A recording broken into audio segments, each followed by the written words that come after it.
We're entering the final stretch here in what may be, people think it might be, who knows? Honestly, the most amazing thing is nobody knows if it will be the closest presidential race of the century. It is deeply personal, though. Harris unleashing a new line of attack in the final days, questioning Trump's low energy. I've been hearing reports that his team at least is saying he's suffering from exhaustion. And that's apparently the excuse for why he's not doing interviews. And of course, he's not doing the CNN town hall. He refuses to do another debate.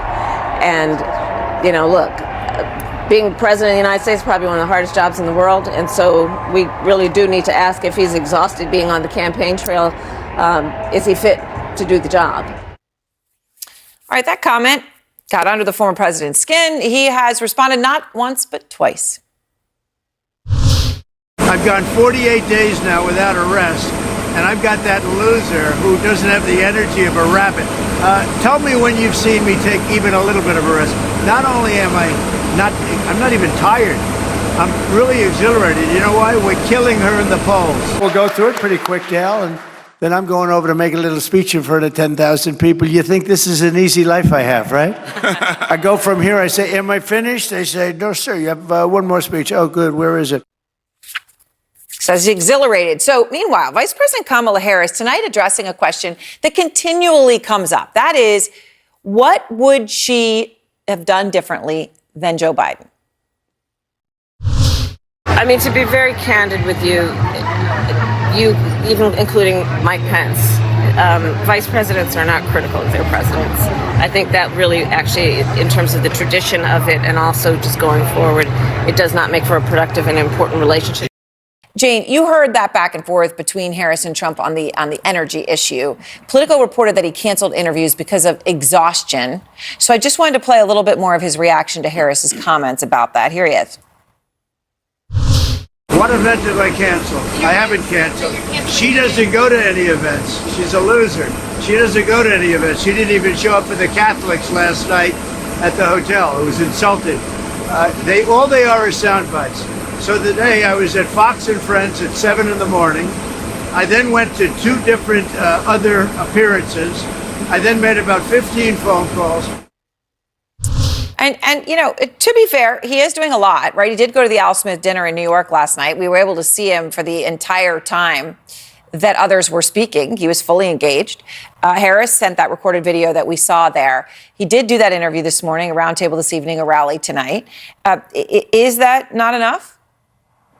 Well, I think given the fact that he fell asleep during an event today and the fact that his Fox and Friends interview featured, how can I put this, some nonsensical statements. Now, granted, the thing with Donald Trump is that, like, this is what he's been like for a long time. But I will say that the energy issue, it's clear that it is annoying him. It is clear that Harris bringing that up has annoyed him as he keeps bringing it up. And it's interesting because there are specific things you can do to annoy him. 1, accuse him of being low energy. And 2, do something on Fox that he doesn't like. And this is now twice that this has taken place. So I do think it's clearly an issue for him, or else he wouldn't keep bringing it up. Oh, it is under his skin, Aaron. Clearly, I mean, he's angered by it, which may be exactly why she's sort of picking at that scab. Well, in the land of reality, the dog won't hunt that Donald Trump doesn't have energy, right? I mean, what has he done? 59 interviews to Kamala Harris's 26 since she was announced. He's more than doubled her at this point. And he's doing multiple events a day. But that's what both candidates should be doing. The exception to the rule shouldn't be that there might be a scheduling snafu and that Trump's team might be trying to put things on the calendar that don't firm up because of other things on the schedule. It's a presidential campaign. Everybody should be out there. They should be doing 3 rallies a day. You should be doing multiple roundtable events. You should be doing radio interviews and local television poll-a-sides the entire time. Both candidates should do it. And I would argue, and I think the facts would bear out, Donald Trump is doing a lot more of all of that than Kamala Harris is. And because she waited so long to try and engage voters and engage the media and talk through different outlets, that's why she's having to try to make up ground now, because she is slipping in the polls. Now, Mark, she did do that interview with Fox this week that I know that Trump supporters found that say, oh, she didn't do well. her supporters felt she walked into the lion's den and she fought back and she's on fire. And, that's how they saw it very differently. But everybody noticed that, including him. He noticed it. He brought it up at the Al Smith dinner last night that she had done that interview. Does it bother him that she did that? I mean, because there's got to be a part of him that said, okay, the lion's den take on that. He would see it the same way. I think he's happier with her responses that they're going to use in future ads. I think Aaron is right. What really is the thing that bothers him, or what you've mentioned that really bothers him, is the fact that he's being attacked for his energy levels in the campaign trail. I ran the numbers. Since October 1st, the beginning of the month, in 18 days, he's done 28 events in 26 cities spread across 12 states. And when Kamala Harris says that he's hiding from the public and the press, that just drives him crazy. And she knows what she's doing, and so far it does seem to be working. He's swinging at every pitch. Right. I mean, that's the thing. Some of this is just about getting under someone's skin. So, Karen, I want to ask you about one of those many appearances that Trump did. Today was an interview that aired today with the former professional wrestler and media personality Tyrus, and I wanted to play one exchange that everyone is talking about. Here it is. We need to see that fathers are capable of great things, because we've dealt with it, especially in the last 3.5 years, a complete dismemberment of what it is to be a man. We're under attack for everything. We are. Well, actually, manhood is under attack. Yeah. I see things that are so beautiful, and the next day I see them knocking the hell out of somebody for doing something that a day before I said, what a wonderful thing.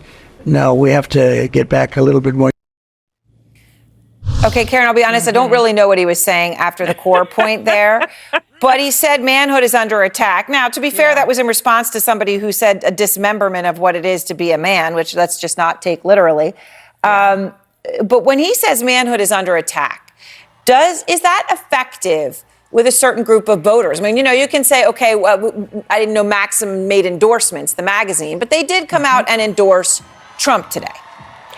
Yeah, look, he believes that, and we saw this, all the way back to 2016 when he would sort of, and frankly, years ago in the 80s, right, in New York, that was part of his swagger, right, that he was this kind of playboy, and that's kind of part of his definition of manhood, and that is something he has put forward time and time again. It's what that infamous, you can grab him by the you-know-what was all about. At the same time, I think men are a lot smarter, most men, than Donald Trump. I should say the majority of American men. I think they're smart enough to know that he's a huckster, and he's been trying to, he's selling a shtick. They can either buy it or not. I think they're smart enough to know that the lives of their daughters and their sisters and their mothers, the women in their lives, are in danger by some of the, by what Donald Trump would do.